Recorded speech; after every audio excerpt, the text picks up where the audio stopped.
പ്രാർത്ഥിച്ചു നിന്നവരെ തള്ളിക്കളഞ്ഞില്ലെന്നോർക്കേണമേ. തനയരാം ഞങ്ങളെ കാണേണമേ. എത്രയും ദയുള്ള മാതാവേ, നിന്റെ സങ്കേതം തേടി വന്ന് നിന്റെ സഹായത്തിൻ സ്നേഹമാരി ദാഹിച്ചു പ്രാർത്ഥിച്ചു നിന്നവരെ തള്ളിക്കളഞ്ഞില്ലെന്നോർക്കേണമേ. തനയരാം ഞങ്ങളെ കാണേണമേ.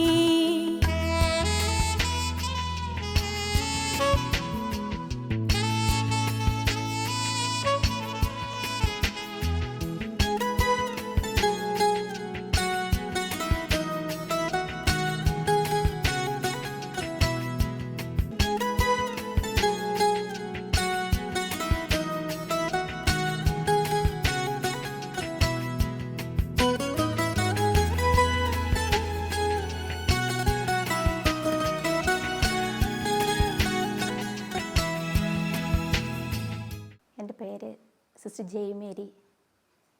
കോട്ടയം അതിരൂപതയിൽപ്പെട്ട വിസിറ്റേഷൻ കോൺഗ്രിഗേഷനിലെ ഒരു സിസ്റ്ററാണ് ഞാൻ. ഇപ്പോൾ ഞാൻ ശുശ്രൂഷ ചെയ്യുന്നത് ഇടുക്കി ജില്ലയിലെ സെയിൻറ്റ് ആൻ്റണീസ് മാറിക പുത്തമ്പള്ളി കോൺവെൻറ്റിലാണ്. എൻ്റെ ജീവിതത്തിലേക്ക് തിരിഞ്ഞു നോക്കുമ്പോൾ ഉടനീളം പരിശുദ്ധ അമ്മയുടെ വലിയ സാന്നിധ്യം, സംരക്ഷണം അനുഭവിക്കാൻ എനിക്ക് സാധിച്ചിട്ടുണ്ട്. എൻ്റെ മാമോദിസ വേളയിൽ തന്നെ പരിശുദ്ധ അമ്മയുടെ സ്നേഹപരിലാളനം എനിക്ക് ലഭിച്ചു. അതെങ്ങനെയാണെന്ന് ചോദിച്ചാൽ, എൻ്റെ വീട്ടിലെ രണ്ടാമത്തെ പെൺകുട്ടിയായിരുന്നു ഞാൻ. നാട്ടുനടപ്പുള്ളതുപോലെ രണ്ടാമത്തെ പെൺകുട്ടിക്ക് അമ്മയുടെ പേരാണല്ലോ ഇടേണ്ടത്. അപ്പോൾ അങ്ങനെയാകുമ്പോൾ എനിക്ക് ചിന്നമ്മ എന്ന പേരായിരുന്നു ഇടേണ്ടിയിരുന്നത്. പക്ഷേ മാമോദിസയുടെ ആ ദിവസം തന്നെ എൻ്റെ അപ്പച്ചൻ മാമോദിസ മുക്കുവാനുള്ള എൻ്റെ തലതൊട്ടപ്പനോടും അമ്മയോടും പറഞ്ഞു, ഇവർക്ക് നമുക്ക് ചിന്നമ്മ എന്ന പേരിടണ്ട, മാതാവിൻ്റെ പേരിടാം. അങ്ങനെ മാമോദിസ വേളയിൽ തന്നെ എനിക്ക് അർഹതയില്ലാത്ത മാതാവിൻ്റെ പേര് ഔദാര്യമായി കിട്ടി എന്ന് ഞാൻ വിശ്വസിക്കുക. ചെറുപ്പത്തിൽ തന്നെ പെറ്റമ്മ നഷ്ടപ്പെട്ട ഒരു വ്യക്തിയായിരുന്നു എൻ്റെ അമ്മ. പലപ്പോഴും അമ്മ പറഞ്ഞ് ഞാൻ കേട്ടിട്ടുണ്ട്, പ്രഭാതത്തിൽ വിളിച്ച് ഉണർത്തുന്നത് മുതൽ തുടർന്ന് പള്ളിയിൽ പോകുമ്പോഴും ജോലി ചെയ്യുമ്പോഴുമൊക്കെ പരിശുദ്ധ അമ്മ എൻ്റെ പെറ്റമ്മയെപ്പോലെ എൻ്റെ കൂടെ നടക്കുന്ന ഒരനുഭവം എനിക്കുണ്ടെന്ന്. അങ്ങനെ ചെറുപ്പത്തിൽ തന്നെ മാതാവിനോട് വലിയ ഭക്തിയും സ്നേഹവുമുള്ള ഒരു സാഹചര്യം വീട്ടിൽ നിന്നും എനിക്ക് ലഭിച്ചു. ചാച്ചനും അങ്ങനെ തന്നെയായിരുന്നു, മാതാവിനോട് വലിയ ഭക്തനായിരുന്നു. ഇങ്ങനെയൊരു സാഹചര്യമായിരുന്നതുകൊണ്ട് ചെറുപ്പത്തിൽ തന്നെ ഞാൻ മഠത്തിൽ പോകണം, നല്ലൊരു സിസ്റ്ററായി ജീവിക്കണം എന്നൊക്കെ ആഗ്രഹിച്ചിരുന്നു. ദൈവം പഠിക്കാൻ ഉൾപ്പെടെ എല്ലാ കഴിവും എനിക്ക് തന്നു. അങ്ങനെ ഹൈസ്കൂൾ തലത്തിലൊക്കെ എത്തിയപ്പോഴേക്കും കലാകായിക രംഗങ്ങളിലൊക്കെ കൂടുതൽ മികവ് തെളിയിച്ചു കഴിഞ്ഞപ്പോൾ മനസ്സിലൊരു ചെറിയ അഹങ്കാരം കൂടി തുടങ്ങിയെന്നാണ് എനിക്ക് തോന്നുന്നത്. കാരണം മഠത്തിൽ പോകണമെന്ന ചിന്തയൊക്കെ വിട്ടു. ഇപ്പം നന്നായി പഠിക്കുക, നല്ല മാർക്ക് വാങ്ങിക്കുക, നല്ലൊരു ഭാവി ഉണ്ടാകുക എന്നൊക്കെയുള്ള ചിന്തയായി. അങ്ങനെ 1984 ഞാൻ SLC പരീക്ഷ എഴുതുന്നത്. പരീക്ഷ എഴുതാനായിട്ട് സാമാന്യം നന്നായിട്ട് ഒരുങ്ങി. വലിയ പേടിയൊന്നും തോന്നിയില്ല, നല്ല മാർക്ക് കിട്ടും എന്നൊരു വിശ്വാസം തന്നെയായിരുന്നു. അങ്ങനെ പരീക്ഷ തുടങ്ങി. ഹാൾ ടിക്കറ്റൊക്കെ ടീച്ചേഴ്സ് വെരിഫൈ ചെയ്തു. ക്വസ്റ്റ്യൻ പേപ്പർ അത് കിട്ടി. പക്ഷേ ബാക്കിയൊന്നും എനിക്ക് ഓർമ്മയില്ല. എന്താ സംഭവിച്ചതെന്ന് ഇപ്പോഴും എനിക്കറിയില്ല. ഞാൻ തലകറങ്ങി വീണു. ടീച്ചേഴ്സ് ഹോളിലുണ്ടായിരുന്നവരൊക്കെ താങ്ങിപ്പിടിച്ച് എന്നെ അവിടെ കൊണ്ടുപോയി കിടത്തി. അവർ നോക്കുമ്പോൾ എനിക്ക് നല്ല പനിയുണ്ടെന്നാണ് പറഞ്ഞത്. കുറച്ച് കഴിഞ്ഞപ്പോൾ എനിക്ക് പാരസെറ്റമോൾ അതൊക്കെ തന്നു. പക്ഷേ എനിക്ക് പരീക്ഷ എഴുതാൻ കഴിഞ്ഞില്ല. അങ്ങനെ പരീക്ഷ എഴുതാൻ കഴിയാതെ ഏതാണ്ട് നല്ലൊരു ബോധാവസ്ഥയിലും അല്ലായിരുന്നു ഞാൻ. കുറേ സമയം ഇവിടെ കടന്നു കഴിഞ്ഞ് ടീച്ചേഴ്സ് ലാസ്റ്റ് ഒരു ഫൈനൽ ബെല്ലടിക്കുന്ന കേട്ടാണ് ഞാൻ പെട്ടെന്ന് കണ്ണ് തുറക്കുന്നത്. അപ്പോൾ ടീച്ചേഴ്സ് കുട്ടികളോട് പറയുന്നത് ഇങ്ങനെ കേട്ടു, പരീക്ഷ തീരാൻ ഇനി 5 മിനിറ്റേ ഉള്ളൂ. ഞാൻ പെട്ടെന്ന് എഴുന്നേറ്റപ്പോഴത്തേക്കും ഹാളിലുണ്ടായിരുന്ന ടീച്ചേഴ്സ് എന്നോട് കരുണ കാണിച്ചു. എന്നോട് പറഞ്ഞു, നിനക്ക് എഴുതാൻ പറ്റുകയാണെങ്കിലേ പെട്ടെന്ന് ഞങ്ങൾ ബാക്കി കുട്ടികളുടെ പേപ്പറൊക്കെ കളക്ട് ചെയ്യുന്ന സമയം കൊണ്ട് അതിൻ്റെ 1 വേർഡൊക്കെ പൂരിപ്പിച്ച് തരിക, അറ്റൻഡ് ചെയ്യാൻ പറ്റുകയാണെങ്കിൽ ചെയ്തോളാൻ പറഞ്ഞു. അങ്ങനെ ഞാൻ പെട്ടെന്ന് ആ കിട്ടിയ സമയം കൊണ്ട് അറിയാവുന്ന 1 വേർഡുകൾ മാത്രം അറ്റൻഡ് ചെയ്തു. രണ്ടാമത്തെ ദിവസവും ഇങ്ങനെ തന്നെ ആവർത്തിച്ചു. അപ്പോൾ ബാക്കി എല്ലാവരും പറഞ്ഞു എനിക്ക് ടെൻഷൻ കൂടിയിട്ടാണ് അങ്ങനെ സംഭവിച്ചത്, പനി ഉണ്ടാകുന്നത്, എഴുതാൻ പറ്റാത്തതെന്നൊക്കെ. എന്താ സത്യത്തിൽ എനിക്ക് ടെൻഷനായിട്ടൊന്നും അനുഭവപ്പെടുന്നില്ലായിരുന്നു.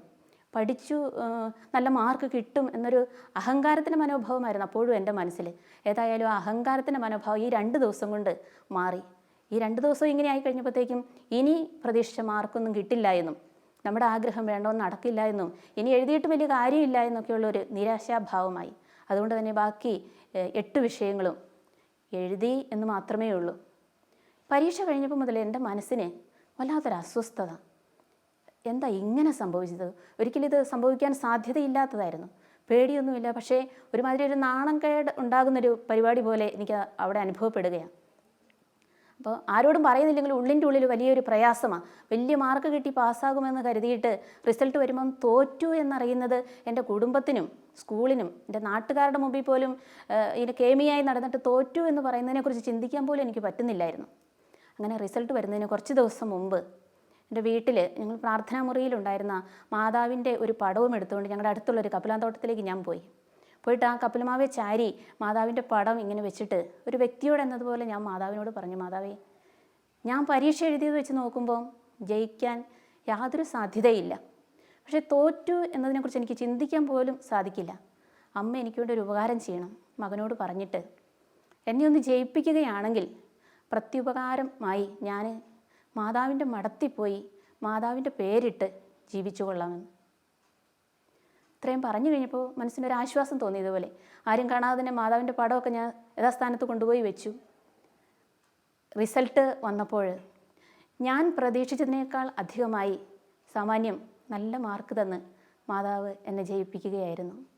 മാതാവ് എന്നോട് വിശ്വസ്തത കാണിച്ചു. ഇനി എനിക്ക് എൻ്റെ വാക്ക് പാലിക്കണം, മാതാവിൻ്റെ മടത്തിൽ തന്നെ പോകണം. അപ്പോൾ മാതാവിൻ്റെ മടം ഇനി എവിടെയാണ് ഉള്ളതെന്ന് അന്വേഷിച്ച് കഴിഞ്ഞപ്പോൾ എൻ്റെ ഇടവകയിൽ തന്നെയുള്ള വിസിറ്റേഷൻ കോൺഗ്രിഗേഷൻ മാതാവിൻ്റെ മഠമാണെന്ന് അവിടുത്തെ സിസ്റ്റേഴ്സ് എന്നോട് പറഞ്ഞു. അങ്ങനെ ഞാൻ 1984 ജൂലൈ 2-ാം തീയതി മഠത്തിലേക്ക് പോരുകയാണ്.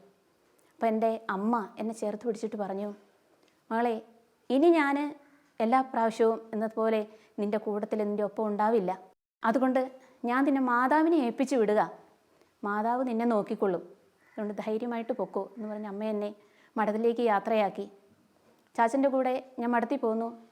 വളരെ സന്തോഷത്തോടെയാണ് ഞാൻ മഠത്തിൽ പോകുന്നത്. കാരണം മാതാവിനും ഞാൻ കൊടുത്ത വാക്ക് എനിക്ക് പാലിക്കണം.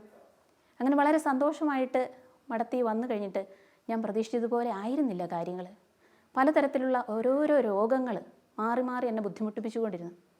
അപ്പോഴൊക്കെയും ചില സാഹചര്യങ്ങളിൽ തിരിച്ചു വിടും എന്നുള്ള അവസ്ഥയിൽ വന്നു. ചാച്ചനെ വിളിക്കാം, തിരിച്ചു പൊക്കോ, നിനക്കിത് പറ്റില്ല എന്നൊക്കെ അധികാരികൾ പറയുന്നൊരു സാഹചര്യത്തിൽ ഞാൻ മാതാവിൻ്റെ ഗ്രോട്ടോയുടെ മുമ്പിൽ പോയി ഇങ്ങനെ പ്രാർത്ഥിച്ചു, മാതാവേ, നീ എന്നോട് വിശ്വസ്തത കാണിച്ചല്ലോ, എനിക്കും ഒരു ആഗ്രഹമുണ്ടായിരുന്നു വാക്ക് പാലിക്കണമെന്ന്, അതിന് നീ എന്നെ സഹായിക്കില്ലേ മാതാവേ എന്ന് പറഞ്ഞ് ഞാൻ കരഞ്ഞ് പ്രാർത്ഥിക്കുമായിരുന്നു. അങ്ങനെ 1989 മെയ് 13-ാം തീയതി ജയ്മേരി എന്ന പേര് തന്ന് മാതാവ് എന്നെ സ്വന്തമാക്കി. എൻ്റെ വാക്ക് പാലിക്കാൻ മാതാവ് എന്നെ അനുഗ്രഹിച്ചു എന്നാണ് ഞാൻ വിശ്വസിക്കുന്നത്. അങ്ങനെ മാതാവിൻ്റെ മഠത്തിലെ മാതാവിൻ്റെ പേരിട്ട ഒരു സിസ്റ്ററാകാൻ എനിക്ക് സാധിച്ചു.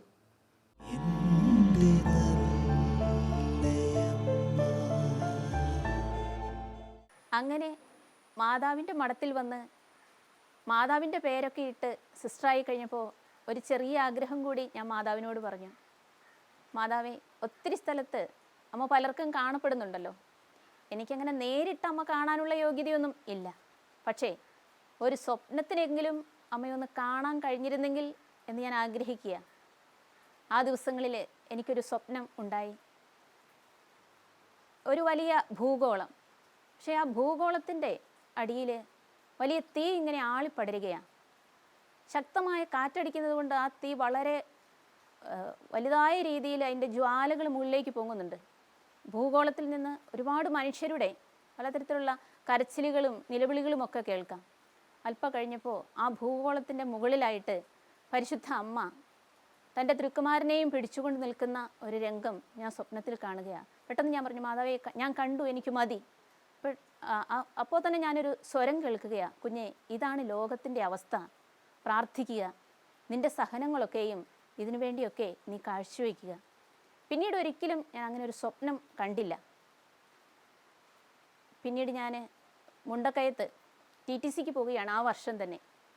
പക്ഷെ ആ വർഷമാണ് TTC ട്രെയിനിങ് വേണ്ട എന്ന് ഗവൺമെൻറ് തീരുമാനിക്കുകയും അതിനുള്ള ചർച്ചകളൊക്കെ നടക്കുകയും ചെയ്തുകൊണ്ട് ഫസ്റ്റ് ഇയറിൽ ഞങ്ങൾക്ക് ക്ലാസ് തീരെ ഉണ്ടായിരുന്നില്ല. ആ സമയം ഞാൻ ഞങ്ങളുടെ കോട്ടയത്തുള്ള ജനറലേറ്റിൽ വന്ന് വെറുതെ നിൽക്കുകയാണ്. ആ സമയത്ത് ഞങ്ങളുടെ ജനറലേറ്റിലുണ്ടായിരുന്ന ഒരു സീനിയർ സിസ്റ്റർ, മെറ്റിൽഡാമ എന്ന് പറയും, അമ്മ ഇപ്പോൾ ഇല്ല, മരിച്ചുപോയി. അമ്മ എന്നോട് പറഞ്ഞു, സിസ്റ്ററെ, റാന്നി മഠത്തിൽ അത്യാവശ്യമായിട്ട് ഒരു കത്ത് കൊണ്ട് കൊടുക്കാനുണ്ട്, സിസ്റ്റർ അത് കൊണ്ടുപോയി കൊടുത്തിട്ട് നാളെ വന്നാൽ മതി. ഉച്ചയായപ്പോഴാണ് എന്നോട് പറഞ്ഞത്. ഞാൻ 4 മണിക്ക് ശേഷം കോട്ടയം പ്രൈവറ്റ് സ്റ്റാൻഡിൽ നിന്നാണ് ബസ്സുള്ളതെന്ന് എന്നോട് പറഞ്ഞു തന്നു. എനിക്ക് മലബാറിൽ ജനിച്ചു വളർന്ന എനിക്ക് തിരുവിതാംകൂറിലെ സ്ഥലങ്ങളൊന്നും പരിചയമില്ല. അപ്പോൾ പറഞ്ഞ് റാന്നി വണ്ടിയിൽ കയറുക, അങ്ങാടി എന്ന് പറയുന്ന സ്റ്റോപ്പിൽ ഇറങ്ങുക, ഇത്രയും പറഞ്ഞിരുന്നു. അങ്ങനെ ഞാൻ മഠത്തിൽ നിന്ന് പോന്നു. 4:45 കഴിഞ്ഞിട്ടായിരുന്നു പ്രൈവറ്റ് സ്റ്റാൻഡിൽ നിന്ന് റാന്നിക്കുള്ള വണ്ടി കയറി ഞാൻ കൊന്തയൊക്കെ ചൊല്ലി പിന്നെ കാഴ്ചകളൊക്കെ കണ്ട് മുമ്പോട്ട് പോവുകയാണ്. സ്ഥലം അധികം പരിചയമില്ലാത്തത് കൊണ്ട് പോകുന്ന സ്ഥലങ്ങളിലൊക്കെ ഞാൻ ബോർഡൊക്കെ ശ്രദ്ധിച്ചിരുന്നു. പക്ഷെ കുറേ കഴിഞ്ഞ് ഏതാണ്ട് ഒരു ഇരുട്ട് തുടങ്ങിക്കഴിഞ്ഞപ്പോൾ ജനപ്പാർപ്പ് അധികമില്ലാത്ത വിജനമായ ഒരു സ്ഥലത്തു കൂടെയാണ് വണ്ടി അപ്പോൾ പോയിക്കൊണ്ടിരിക്കുന്നത്. പെട്ടെന്ന് വണ്ടി ബ്രേക്ക് ഡൗൺ ആയി. വണ്ടിയിലെ ജീവനക്കാരൊക്കെ ഇറങ്ങി എന്താ പ്രശ്നമെന്ന് നോക്കി. അപ്പോൾ അവർ പറഞ്ഞു, എന്തോ സാധനം വണ്ടിയുടെ ഒടിഞ്ഞു പോയി, അതുകൊണ്ട് ഇന്നിനി വണ്ടി മുമ്പോട്ട് പോകില്ല എന്ന്. ഇന്നിനി വണ്ടി പോകില്ല എന്ന് പറഞ്ഞപ്പോൾ വണ്ടിയിലുണ്ടായിരുന്ന ബാക്കി ആളുകളെല്ലാം, സ്ത്രീകൾ ആരും തന്നെ ഉണ്ടായിരുന്നില്ല, വണ്ടിയിലുണ്ടായിരുന്ന പുരുഷന്മാരെല്ലാം തന്നെ പെട്ടെന്ന് അങ്ങോട്ട് പോയി. കാരണം അവർക്കൊക്കെ ആ പ്രദേശത്ത് തന്നെ ഉള്ളവരോ അല്ലെങ്കിൽ ആ സ്ഥലം പരിചയമുള്ളവരൊക്കെ ആയിരിക്കാമെന്ന് ഞാൻ കരുതുകയാണ്. ഞാൻ അവിടെ നിന്ന് 1-2 പേരോട് ചോദിച്ചു, റാന്നിയിലേക്ക് ഒത്തിരി ദൂരമുണ്ടോ, ഈ റാന്നിയിലേക്ക് പോകാൻ വല്ല വണ്ടിയൊക്കെ കിട്ടുമോ എന്ന് ചോദിച്ചപ്പോൾ അവരെന്നോട് പറഞ്ഞു, സിസ്റ്ററെ, ഇന്ന് റാന്നിയിലേക്ക് പോകാൻ വണ്ടിയൊന്നും ഈ വഴിക്ക് ഇല്ല, റാന്നിയിലേക്ക് നല്ല ദൂരമുണ്ട്, അതുകൊണ്ട് സിസ്റ്റർ ഒരു കാര്യം ചെയ്യേ, പുറകോട്ട് നടന്നിട്ട് അവിടെ എവിടെയെങ്കിലും മഠം കാണുമായിരിക്കും, അവിടെ പോയി ഇന്ന് രാത്രി താമസിച്ചിട്ട് നാളെ രാവിലെ റാന്നിക്ക് പോകുന്നതാണ് നല്ലതെന്ന് പറഞ്ഞു. എനിക്കാകെ പേടിയായി. കാരണം ഞാൻ മഠത്തിൽ നിന്ന് പോന്നു, എന്തെങ്കിലും കാരണത്താൽ ഞാൻ റാന്നിയിൽ എത്തിയോ എന്ന് ചോദിച്ചാൽ ഞാൻ റാന്നിയിൽ എത്തിയിട്ടില്ല, എൻ്റെ ഒരു വിവരവും ഇല്ല എന്നറിയുമ്പോൾ മഠത്തിലുള്ളവർ പേടിക്കും. പിന്നെ തന്നെയല്ല, എനിക്ക് പുറകോട്ട് നടക്കുമ്പോൾ മഠം എവിടെയാണെന്നൊന്നും ഒരു പിടിയില്ല, ഇരുട്ടായി തുടങ്ങുകയും ചെയ്തു. അപ്പോൾ ആകെ പേടിച്ച് ഞാനിങ്ങനെ നിൽക്കുക. പെട്ടെന്ന് കയ്യിലുണ്ടായിരുന്ന ജപമാല എടുത്തു. ഞാൻ മാതാവിനോട് പ്രാർത്ഥിച്ചു, എൻ്റെ മാതാവേ, ഞാൻ എന്താ ചെയ്യുക, എന്നെ ഒന്ന് സഹായിക്കണേ. അപ്പോൾ അങ്ങനെ നിൽക്കുമ്പോൾ മാതാവിനോട് മനസ്സിലിങ്ങനെ പ്രാർത്ഥിച്ചുകൊണ്ട് നിൽക്കുന്ന സമയത്ത് ഒരു കാറ് പെട്ടെന്ന് വന്ന് അവിടെ നിൽക്കുക. ഒരു 35 വയസ്സോളം തോന്നിക്കുന്ന ഒരു യുവാവാണ് വണ്ടി ഓടിക്കുന്നത്. ആ യുവാവിൻ്റെ അടുത്ത് തന്നെ ഒരമ്മയും ഇരിപ്പുണ്ട്. 10, 55, 60 വയസ്സോളം തോന്നിക്കും ആ അമ്മയ്ക്ക്. അപ്പോൾ വണ്ടി കൊണ്ട് എൻ്റെ അടുത്ത് നിർത്തിയിട്ട് അമ്മ എന്നോട് ചോദിച്ചു, സിസ്റ്റർ റാന്നിക്കല്ലേ പോകണ്ടേ, വണ്ടിയെ കയറിക്കുമെന്ന് പറഞ്ഞു. അപ്പോൾ എനിക്ക് ആദ്യത്തെ കാര്യം പേടിയായി. കാരണം ഞാൻ വിചാരിച്ചു, ഞാൻ കുറച്ച് മുമ്പാണ് റാന്നിയിലേക്ക് ഉള്ള കാര്യം ചോദിച്ചത്, ഈ കാര്യം അറിഞ്ഞിട്ട് ആരോ വന്ന് എന്നെ തട്ടിക്കൊണ്ട് പോകാനാണെന്ന് വിചാരിച്ച് ഞാൻ അമ്മയോട് പറഞ്ഞു, റാന്നിക്ക് വളരെ പ്രയാസപ്പെട്ട് ഇങ്ങനെ മറുപടി പറയുക, റാന്നിക്ക് അല്ല, ഞാൻ പിന്നെ വേറൊരു വണ്ടിക്ക് പൊക്കോളാം എന്നൊക്കെ പറഞ്ഞു. അപ്പോൾ ഞാൻ ഒഴിഞ്ഞു മാറാനാണ് ശ്രമിക്കുന്നതെന്ന് അറിഞ്ഞപ്പോൾ ആ വണ്ടിയുടെ ഡോറ് തുറന്ന് അമ്മ പുറത്തേക്ക് ഇറങ്ങിയിട്ട് എന്നോട് പറഞ്ഞു, സിസ്റ്ററെ, ഈ സമയത്ത് ഇവിടെ നിൽക്കുന്നത് ഒട്ടും സുരക്ഷിതമല്ല, അതുകൊണ്ട് സിസ്റ്റർ വണ്ടിയെ കയറ്, ഞങ്ങളവിടെ സുരക്ഷിതമായിട്ട് കൊണ്ട് എത്തിക്കാം എന്ന് പറഞ്ഞു. ഞാനതിന് പേടിച്ച് വണ്ടിയെ കയറിയിരുന്നു. കയ്യിലുണ്ടായിരുന്ന ജപമാലയിൽ മുറുകെ പിടിച്ചു. ആ അമ്മ ഫ്രണ്ട് സീറ്റിൽ തന്നെയാണ് ഇരുന്നത്. എന്നിട്ട് പുറകോട്ട് തിരിഞ്ഞ് എന്നോട് ചോദിച്ചു, ഇത്രയും പേടിക്കുന്ന എന്തിനാ? അപ്പം ഞാൻ പറഞ്ഞു, ഞാൻ ഇച്ചിരി മുമ്പ് റാന്നിയുടെ കാര്യം ചോദിച്ചത്, നിങ്ങൾ കൃത്യം വന്ന് റാന്നിയിലേക്കുള്ള വഴി ചോദിച്ചപ്പം എൻ്റെ മനസ്സിൽ നിങ്ങൾ എന്നെ തട്ടിക്കൊണ്ട് പോകാനാണോ എന്ന് ഒരു പേടിയുണ്ട് എനിക്ക്. അപ്പോൾ ഈ വണ്ടി ഓടിച്ചുകൊണ്ടിരുന്ന യുവാവ് ഒരു ചിരിയോടുകൂടി പുറകോട്ട് തിരിഞ്ഞ് നോക്കിയിട്ട് പറഞ്ഞു, ഞങ്ങൾ അത്രക്കാരൊന്നും അല്ല കേട്ടോ, അങ്ങനെ അങ്ങ് പേടിക്കുകയൊന്നും വേണ്ടാന്ന് പറഞ്ഞു. എന്നിട്ട് കുറേ കാര്യങ്ങളൊക്കെ പറഞ്ഞ് ഞങ്ങൾ മുമ്പോട്ട് പോവുക. അങ്ങനെ ഒരു 8 മണി കഴിഞ്ഞു എന്ന് എനിക്ക് തോന്നുന്നത്. ഞങ്ങൾ പോയ വഴിക്ക് ഇവരാരോടും വഴിയൊന്നും ചോദിച്ചില്ല. അങ്ങനെ ഒരു മഠത്തിൻ്റെ മുമ്പിൽ കൊണ്ടുപോയി വണ്ടി നിർത്തി. എന്നിട്ട് ഈ അമ്മ എന്നോട് പറഞ്ഞു, ഇതാണ് സിസ്റ്ററിന് പോകാനുള്ള മഠം. എന്നിട്ട് കോളിംഗ് ബെല്ലിൽ അമ്മ തന്നെ പോയി വിരലമർത്തി. അപ്പോൾ വിരലമർത്തി കഴിഞ്ഞപ്പോഴത്തേക്കും അകത്തുനിന്ന് ശബ്ദം കേട്ടോ, ഈ രാത്രിക്ക് ആരാ എന്നുള്ള ശബ്ദം മഠത്തിൽ നിന്ന് കേട്ടു. അപ്പോൾ ഈ അമ്മ പറയാ, ഒരു സിസ്റ്റേഴ്സ് വരുന്നുണ്ട് കേട്ടോ, എന്നാൽ ഞങ്ങൾ പോട്ടെ എന്ന് പറഞ്ഞു. അപ്പോൾ ആ സമയത്ത് തന്നെ സിസ്റ്റേഴ്സ് ഡോറ് തുറന്നു. അപ്പോൾ എന്നോട് ചോദിച്ചു, ഇതെങ്ങനെ ഈ രാത്രിക്ക് ഇവിടെ വന്നേ? അപ്പോൾ ഞാൻ പറഞ്ഞു, ഇവരാ എന്നെ കൊണ്ടയാക്കിയെന്ന് പറഞ്ഞ് ഞാൻ നോക്കുമ്പം അവരെ കണ്ടില്ല അവിടെ. അപ്പം ഞാൻ വിചാരിക്കുന്നത് പരിശുദ്ധ അമ്മയുടെ വലിയൊരു സാന്നിധ്യം എനിക്ക് അമ്മ നൽകിക്കൊണ്ട് ആ യാത്രയിൽ അമ്മ എന്നെ സഹായിക്കുകയായിരുന്നു എന്നാണ് ഞാൻ ഇപ്പോഴും വിശ്വസിക്കുന്നത്.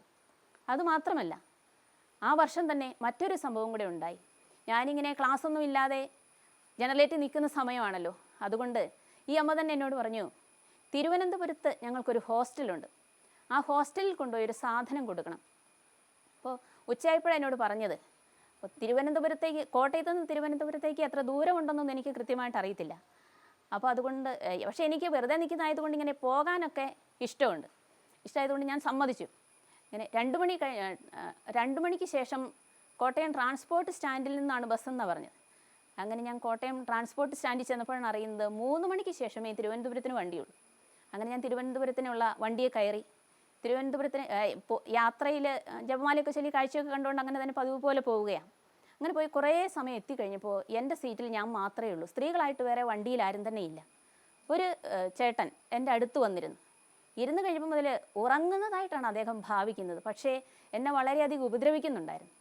1-2 പ്രാവശ്യം ഞാൻ പറഞ്ഞു, ചേട്ടാ അങ്ങോട്ട് മാറിയിരിക്കേ എന്ന് പറഞ്ഞിട്ട് ഞാൻ പരമാവധി ഒഴിഞ്ഞു മാറാൻ ശ്രമിച്ചു.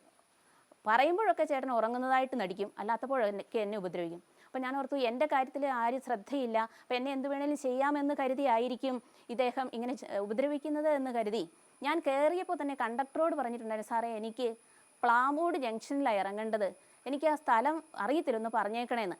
അപ്പം ഞാൻ പറയുമ്പോൾ തന്നെ അദ്ദേഹം എന്നോട് ഒരു മറുപടിയും പറഞ്ഞില്ല.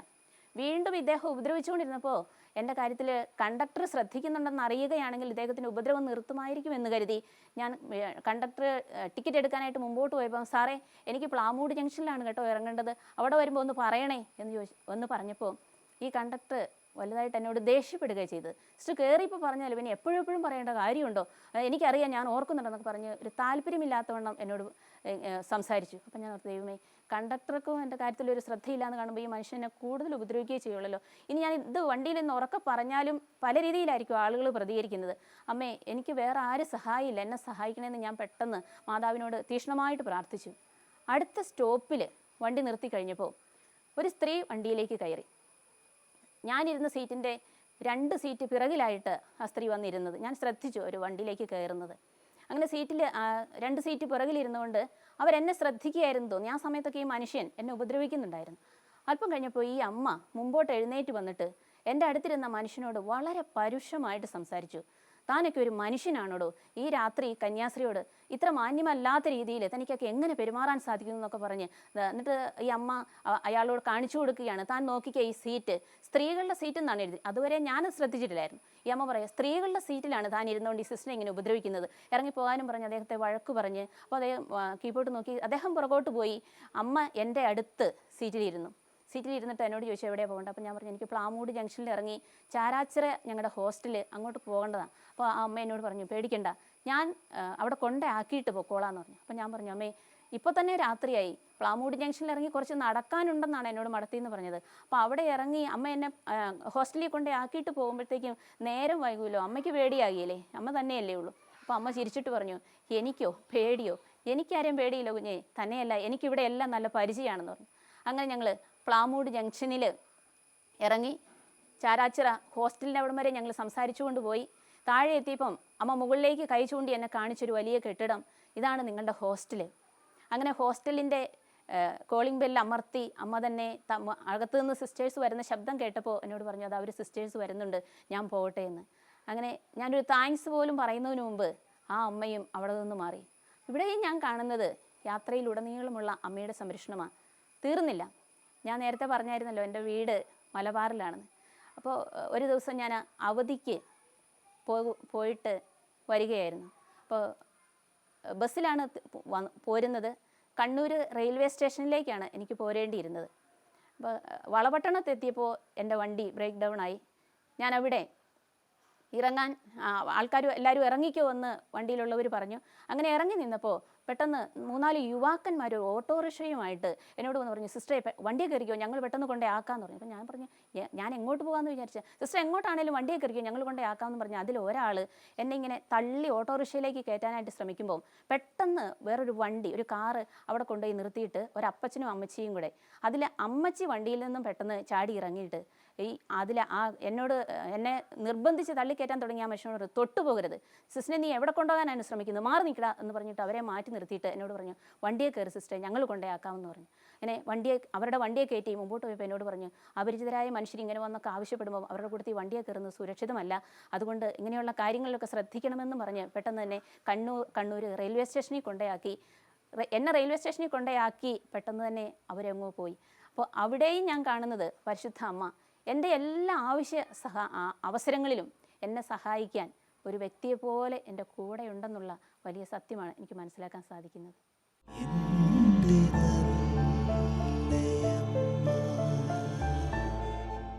യാത്രയിൽ മാത്രമല്ല, എൻ്റെ ജീവിതത്തിലെ എല്ലാ സാഹചര്യങ്ങളിലും പരിശുദ്ധ അമ്മയുടെ വലിയ സംരക്ഷണം എനിക്ക് ലഭിച്ചിട്ടുണ്ട്. 98 മുതൽ ഹെഡ് മിസ്സസ്സായിട്ട് ഞാൻ വർക്ക് ചെയ്യുകയായിരുന്നു. 2005 ആയപ്പോഴേക്കും എൻ്റെ അസുഖങ്ങളൊക്കെ വീണ്ടും വർദ്ധിച്ചു. ജോലി ചെയ്ത് മുമ്പോട്ട് പോകാൻ പറ്റില്ല എന്ന അവസ്ഥയായപ്പോൾ ലീവ് എടുത്തു. 2005 കുറേ ട്രീറ്റ്മെൻറ്റൊക്കെ നടത്തി അസുഖം കുറേയൊക്കെ ഭേദമായപ്പോൾ 2006 എൻ്റെ സുപ്പീരിയേഴ്സ് എന്നോട് ആവശ്യപ്പെട്ടു, ഒരു നല്ല കോഴ്സുണ്ട്, അതിന് പോകുന്നത് നല്ലതാണ്. അതിനു മുമ്പ് ഫൈനൽ പ്രൊവിഷന് മുമ്പായിട്ടുള്ള കോഴ്സൊന്നും ലീവ് എടുക്കാൻ ബുദ്ധിമുട്ടായതുകൊണ്ട് അറ്റൻഡ് ചെയ്യാൻ എനിക്ക് സാധിച്ചിട്ടില്ലായിരുന്നു. കോഴ്സിന് പോകാൻ ഇഷ്ടമാണെങ്കിലും ഈ കോഴ്സിനെക്കുറിച്ച് കൂടുതൽ വിവരങ്ങൾ ചോദിച്ചറിഞ്ഞപ്പോഴാണ് കാലിക്കറ്റ് യൂണിവേഴ്സിറ്റിയുടെ ചെയർ ഓഫ് ക്രിസ്ത്യൻ സ്റ്റഡീസിൻ്റെ ആഭിമുഖ്യത്തിൽ ഹോളി ഫാമിലി സിസ്റ്റേഴ്സ് നടത്തുന്ന 1 ഇയർ ഗൈഡൻസ് ആൻഡ് കൗൺസിലിംഗ് കോഴ്സാണെന്ന് അറിഞ്ഞു. പക്ഷേ ഈ കോഴ്സിൽ ഇംഗ്ലീഷിലാണ് ക്ലാസ്സുകളെല്ലാം നടത്തപ്പെടുന്നത്. മിടുക്കരായിട്ടുള്ള വിദ്യാർത്ഥികളാണ് കോഴ്സ് അറ്റൻഡ് ചെയ്യുന്നത്. എല്ലാ ആഴ്ചയും പരീക്ഷയുണ്ട്. വർഷം അവസാനമാകുമ്പോൾ ഒരു വലിയ തീസിസ് എഴുതി സബ്മിറ്റ് ചെയ്യണം. പിന്നെ പരീക്ഷയുണ്ട്. ഇതൊക്കെ അറിഞ്ഞു കഴിഞ്ഞപ്പോൾ എനിക്ക് പോകാനായിട്ടൊരു മടി. കാരണം ആരോഗ്യം അത്ര നല്ലതല്ല, പിന്നെ എനിക്ക് ഇംഗ്ലീഷ് ഭാഷയിൽ അത്ര പരിജ്ഞാനമില്ല, അതുകൊണ്ടൊക്കെ പോകാനൊരു മടി. പക്ഷേ എൻ്റെ സുപ്പീരിയേഴ്സ് വീണ്ടും പറഞ്ഞു, നല്ല കോഴ്സാണ് സിസ്റ്ററെ, പോകുന്നത് നല്ലതാണ്. ഞാൻ വീണ്ടും പരിശുദ്ധ അമ്മയുടെ അടുത്ത് ചെന്നു. അമ്മയോട് ഞാൻ പറഞ്ഞു, അമ്മേ എനിക്ക് സത്യം പറഞ്ഞാൽ കോഴ്സിന് പോകാൻ ഇഷ്ടമില്ല, പക്ഷേ അധികാരികൾ പറഞ്ഞതിനോട് ഞാൻ അനുസരിക്കുകയാണ്. ഈ കോഴ്സിൽ എന്നെ തന്നെ വിടരുത്, അമ്മ എൻ്റെ കൂടെ വരണം, എനിക്ക് വേണ്ടി അമ്മ കോഴ്സ് അറ്റൻഡ് ചെയ്യണം, എന്നെ സഹായിക്കണം. അങ്ങനെ ഞാൻ കോഴ്സിന് പോയി. സത്യം പറയാമല്ലോ, അവിടെ ചെന്ന് കഴിഞ്ഞപ്പോൾ എൻ്റെ കൂട്ടത്തിലുണ്ടായിരുന്ന എല്ലാവരും തന്നെ ഇംഗ്ലീഷ് ഭാഷ കൈകാര്യം ചെയ്യുന്നതിലുൾപ്പെടെ എന്നേക്കാൾ വളരെ മിടുക്കരായിരുന്നു. എന്നാലും കോഴ്സ് പൂർത്തിയാക്കാൻ സാധിച്ചു. എന്നെ അതിശയിപ്പിച്ചത് അതല്ല, കോഴ്സിൻ്റെ റിസൾട്ട് വന്നപ്പോൾ എൻ്റെ പരിശുദ്ധ അമ്മ എനിക്ക് വേണ്ടി കരുതി വെച്ചത് ഫസ്റ്റ് റാങ്ക് ആയിരുന്നു. ആ കോഴ്സിൽ ഫസ്റ്റ് റാങ്കോടെ പാസ്സാകാൻ എനിക്ക് സാധിച്ചത് തീർച്ചയായിട്ടും അമ്മയുടെ വലിയ സംരക്ഷണവും മധ്യസ്ഥ ശക്തിയുമാണെന്ന് ഞാൻ എവിടെയും വിശ്വസിക്കുകയും ഏറ്റുപറയുകയും ചെയ്യാം. അതുപോലെ തന്നെയാണ് ഞാൻ കോഴ്സ് കഴിഞ്ഞ് തിരിച്ച് എത്തി സ്കൂളിൽ വീണ്ടും ജോയിൻ ചെയ്തു. അങ്ങനെ നാളുകൾ മുമ്പോട്ട് പോയപ്പോൾ എൻ്റെ അധികാരികൾ എന്നോട് പറഞ്ഞു, സിസ്റ്ററെ പ്രൈവറ്റായിട്ട് സിസ്റ്ററിന് സാധിക്കുകയാണെങ്കിൽ PG ചെയ്തു. അങ്ങനെ ഞാൻ അധികാരികൾ പറഞ്ഞതുകൊണ്ട് ഞാൻ PGക്ക് രജിസ്റ്റർ ചെയ്തു. ഫസ്റ്റ് ഇയർ കഴിഞ്ഞു. സെക്കൻഡ് ഇയർ ആയപ്പോഴത്തേക്കും 5ാം ക്ലാസ് ഉൾപ്പെടെയുള്ള ഒരു പ്രൈമറി സ്കൂളിലെ ഹെഡ് മിസ്സസ്സായിട്ടാണ് അന്ന് ഞാൻ ശുശ്രൂഷ ചെയ്യുന്നത്. ആ സമയത്ത് 5ാം ക്ലാസ്സിൽ ഹിന്ദി എന്ന വിഷയം ഞാൻ പഠിപ്പിക്കണം, മറ്റു വിഷയങ്ങളും പഠിപ്പിക്കണം. ഒരു ക്ലാസ് ടീച്ചറിൻ്റെയും ഹെഡ് മിസ്സസിൻ്റെയും ജോലിയുടെ കൂടെ പ്രൈമറി സ്കൂളിൽ പിയൂണോ ക്ലർക്കോ സഹായത്തിനില്ല. അപ്പോൾ ആ വർഷമാണ് ആ സ്കൂളിൻ്റെ നവതി ആഘോഷങ്ങളുടെ കൺവീനറായിട്ടും എന്നെ തിരഞ്ഞെടുക്കുകയുണ്ടായത്. പിന്നെ എൻ്റെ ശാരീരികമായിട്ടുള്ള മറ്റു പ്രശ്നങ്ങൾ എല്ലാം കൂടി ആയപ്പോഴത്തേക്കും എനിക്ക് പാഠപുസ്തകം ശരിക്കും പഠിക്കാൻ കഴിഞ്ഞില്ല എന്നുള്ളതാണ് ശരി. പക്ഷേ പരീക്ഷയുടെ സമയമായപ്പോൾ ഞാൻ വീണ്ടും അമ്മയോട് പറഞ്ഞു, അമ്മേ ഞാൻ പരീക്ഷ എഴുതാൻ പോവുകയാണ്. പക്ഷേ അമ്മയ്ക്കറിയാമല്ലോ, ഞാനൊന്നും തന്നെ കാര്യമായിട്ട് പഠിച്ചിട്ടില്ല. ഞാനീ പരീക്ഷ എഴുതി തോറ്റുപോയാൽ എൻ്റെ കുട്ടികളുടെ മുമ്പിൽ ഞാൻ അവരോട് നിങ്ങൾ നന്നായി പഠിക്കണമെന്നും പരീക്ഷ പാസ്സാകണമെന്നും പറയാനുള്ള ധാർമ്മിക അവകാശം എനിക്കില്ലാതെയാകും. അതുകൊണ്ട് അമ്മ എന്നെ സഹായിക്കണം, എന്നോടൊപ്പം വന്ന് പരീക്ഷ എഴുതണം. ഞാൻ പോയി പരീക്ഷ എഴുതി. ആ വർഷം ഫസ്റ്റ് ക്ലാസ്സിൽ പാസ്സാകാൻ എനിക്ക് സാധിച്ചതും എൻ്റെ അമ്മയുടെ വലിയ സംരക്ഷണം കൊണ്ടാണെന്നും സഹായം കൊണ്ടാണെന്നും മധ്യസ്ഥ ശക്തി കൊണ്ടാണെന്നും ഒക്കെ ഞാൻ പൂർണ്ണമായും വിശ്വസിക്കുകയാണ്. അവിടെ കൊണ്ടും ആയില്ല. ഇപ്പോൾ ഞാൻ ഈ കമ്മ്യൂണിറ്റി വന്നിട്ട് ഇത് 7ാം വർഷമാണ്. ഇപ്പോൾ കഴിഞ്ഞ വർഷം ഈ സമൂഹത്തിൻ്റെ സുവർണ ജൂബിലി വർഷമായിരുന്നു. ഇപ്പോൾ ഇവിടെ സുപ്പീരിയർ ആയിട്ടിരിക്കുമ്പോൾ ഈ സുവർണ ജൂബിലി ആഘോഷം ഭംഗിയാക്കി തീർക്കണമെന്നും ഇടവകയിലെ ജനങ്ങളെയൊക്കെയും ഈ പരിപാടിയിൽ പങ്കെടുപ്പിക്കണമെന്നുള്ള ആഗ്രഹമൊക്കെ ഉണ്ടായിരുന്നുകൊണ്ട് നേരത്തെ തന്നെ പരിശുദ്ധ അമ്മയ്ക്ക് ഈ കാര്യം ഏൽപ്പിച്ചു കൊടുത്തിരുന്നു. എൻ്റെ സഹോദരിമാരൊക്കെ ആയിട്ട് ഇതെങ്ങനെ നന്നായി മുമ്പോട്ട് കൊണ്ടുപോകാം ഈ ആഘോഷ പരിപാടികളെന്ന് ചർച്ച ചെയ്തപ്പോൾ സിസ്റ്റേഴ്സിൻ്റെ അഭിപ്രായം വന്ന് നമുക്ക് വികാരി അച്ഛനോട് ചോദിക്കാം, അച്ഛൻ്റെയും കൂടെ അഭിപ്രായം അറിഞ്ഞിട്ട് നമുക്ക് പരിപാടി ഭംഗിയാക്കാം. അങ്ങനെ അച്ഛനോട് ഞങ്ങളുടെ ഇവിടുത്തെ വികാരി അച്ഛൻ ഇപ്പോൾ ബഹുമാനപ്പെട്ട കുരുട്ടുപറമ്പിൽ വിൻസൻ അച്ഛനാണ്. അച്ഛനോട് ഈ കാര്യത്തെക്കുറിച്ച് പറഞ്ഞപ്പോൾ അച്ഛൻ ഇത് വളരെ താല്പര്യത്തോടെ സന്തോഷത്തോടെ പല നല്ല കാര്യങ്ങളും പ്ലാൻ ചെയ്ത് ഇടവകയിൽ നല്ല രീതിയിൽ ഈ മഠത്തിൻ്റെ സുവർണ ജൂബിലി ആഘോഷം ഇടവകയുടെ ഒരു ആഘോഷമായിട്ട് മാറ്റാൻ സാധിച്ചു. അതും പരിശുദ്ധ അമ്മയുടെ വലിയ സഹായം കൊണ്ടാണെന്ന് ഞാൻ വിശ്വസിക്കുക തന്നെയാണ്. ഇപ്പോൾ ഞങ്ങളുടെ ഈ ഇടവകയുടെ ശതാബ്ദി ആഘോഷങ്ങളാണ്. ശതാബ്ദി ആഘോഷങ്ങളിലെ ഓരോ സാഹചര്യങ്ങളിലും വിശുദ്ധ അന്തോനീസിൻ്റെ മധ്യസ്ഥതയോട് പോലെ തന്നെ ബഹുമാനപ്പെട്ട വികാരി അച്ഛനും ഞങ്ങൾ സിസ്റ്റേഴ്സ് എല്ലാവരും പരിശുദ്ധ അമ്മയുടെ സ്നേഹവാത്സല്യം അനുഭവിച്ചറിഞ്ഞവരായതുകൊണ്ട് എപ്പോഴും ഞങ്ങൾ അമ്മയുടെ മാധ്യസ്ഥം തേടുകയാണ്. ഓരോ ചെറിയ പ്രശ്നങ്ങളിലും പ്രതിസന്ധികളിലുമൊക്കെ ഈ ശതാബ്ദി ആഘോഷങ്ങളിലെ ഓരോ പരിപാടിയും നല്ല രീതിയിൽ മുമ്പോട്ട് കൊണ്ടുപോകുന്നത് അമ്മയുടെ വലിയ ഇടപെടൽ കൊണ്ടാണെന്നാണ് ഞാൻ കരുതുന്നത്. അപ്പോൾ ചോദിക്കുമ്പോഴും ചോദിക്കാത്തപ്പോഴും വിളിക്കുമ്പോഴും വിളിക്കാത്തപ്പോഴുമൊക്കെ വലിയ വ്യക്തിയായിട്ട് ശക്തിയായിട്ട് സാന്നിധ്യമായിട്ട് പരിശുദ്ധ അമ്മ എൻ്റെ ജീവിതത്തിൽ എപ്പോഴും എന്നെ നയിച്ചുകൊണ്ടിരിക്കുകയാണ്.